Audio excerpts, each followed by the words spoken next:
Bir yeriniz ağrıyanda ilk etdiyiniz hərəkət nə olur? Bir anlıq düşünün. Mən deyim, demək olar ki, hamımız instinktiv olaraq əlimizi ağrıyan yerə aparırıq.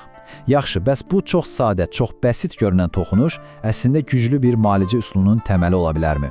Gəlin bugün masajın heyrətamiz hekayəsinə baş vuraq. Sadə bir instinktdən necə olub ki, dərin bir müalicə sənətinə çevrilib? Bu fikir əslində çox sadə görünsə də, inanılmaz dərəcədə dərindir. Yəni, şəfa vermək, kiminsə ağrısını azaltmaq üçün nəsə fövqəladə güclərə ehtiyacımız yoxdur. Bu bacarıq onsuz da bizim içimizdədir. Ən təməl instinktlərimizdən biridir. Hər birimizdə olan təbii bir qabiliyyətdir bu. Bu mənzərə yəqin ki, hamımıza çox tanışdır, elə deyilmi? Gərgin bir iş gününün sonunda, kompüter qarşısında saatlar keçirdikdən sonra o ağrıyan boynu ovuşdurmaq, bax bu avtomatik, düşünülməmiş hərəkət vara, əslində min illərdir davam edən bir terapiyanın başlanğıcıdır. Bədənimiz bizimlə danışır, bizə siqnal verir və kömək istəyir. Yaxşı, bəs bu sadə, instinktiv bir hərəkət necə oldu ki, zamanla belə peşəkar, belə dərin bir müalicə metoduna çevrildi? Gəlin, bu instinktiv toxunuşla peşəkar terapiya arasındakı o körpünü addım-addım keçək. Sanki bizim genetik kodumuza yazılıb, elə deyilmi?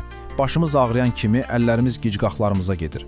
Uşağın qarnı ağrıyanda dərhal qarnını sığallamağa başlayırıq. Bu ağrıya qarşı verdiyimiz ən təbii, ən universal reaksiyadır. Dünyanın harasında olursunuzsa olun, bu dəyişmir.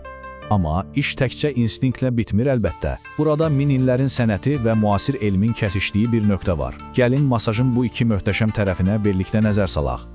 Baxın, bir tərəfdə qədim Misir divarlarındakı təsvirlər, o biri tərəfdə isə bugünkü müasir, steril bir klinika. Amma mahiyyət dəyişməyib. Min illərdir ki, insanlıq toxunuşun o inanılmaz şəfaverici gücündən istifadə edir.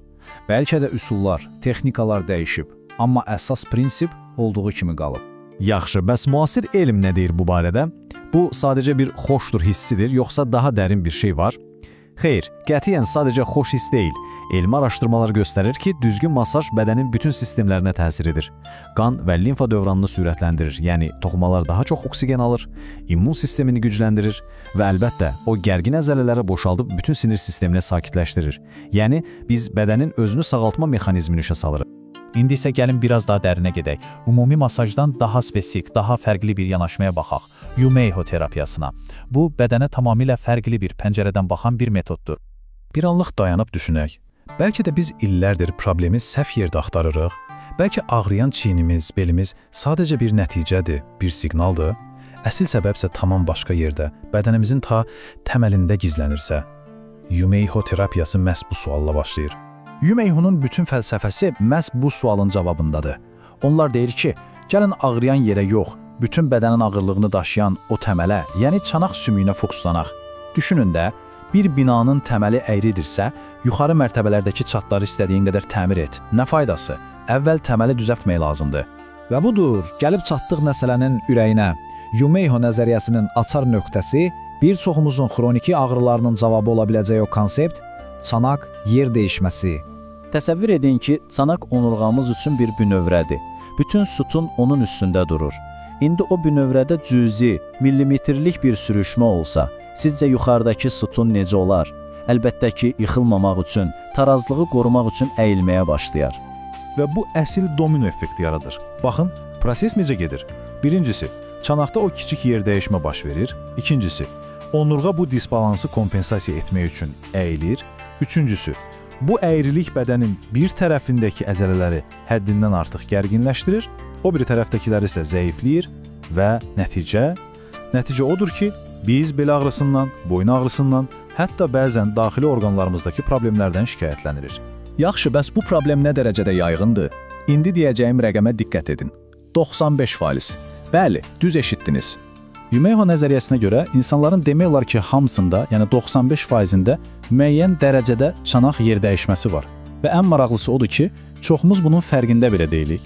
Yəni bu o demək deyil ki, hamımız xəstəyik, amma bədənimizin təməlindəki bu kiçik asimetriya o səbəbini tapa bilmədiyimiz bir çox narahatlığın, yorğunluğun əsl mənbəyi ola bilər. Bax bu şəkildə fərq çox aydın görünür. Solda sağlam balanslı bir bədən görürük. Təməl düzdür, sütun da düzdür. Sağda isə bax o kiçik çanaq əyriliyinin bütün onurğanın necə əyib büzdüyünü, bütün bədənin tarazlığını necə pozduğunu görürük. Yumeonun hədəfi də məhz bu sağdakı vəziyyəti soldakına yaxınlaşdırmaqdır. Deməli, hər şeyin necə bir-birinə bağlı olduğunu görürsünüz. Adi, instinktiv bir toxunuşdan yola çıxdıq, çıxdıq sağlamlığımızın təməlinə. Bədənimizin tarazlığı sağlamlığımızın bünövrəsidir. Bəlkə də həll axtardığımız problemlərin cavabı elə o bünövrədə gizlənir. İndi sizə bir sual, öz təməlinizi yoxlamağın vaxtı deyilmi?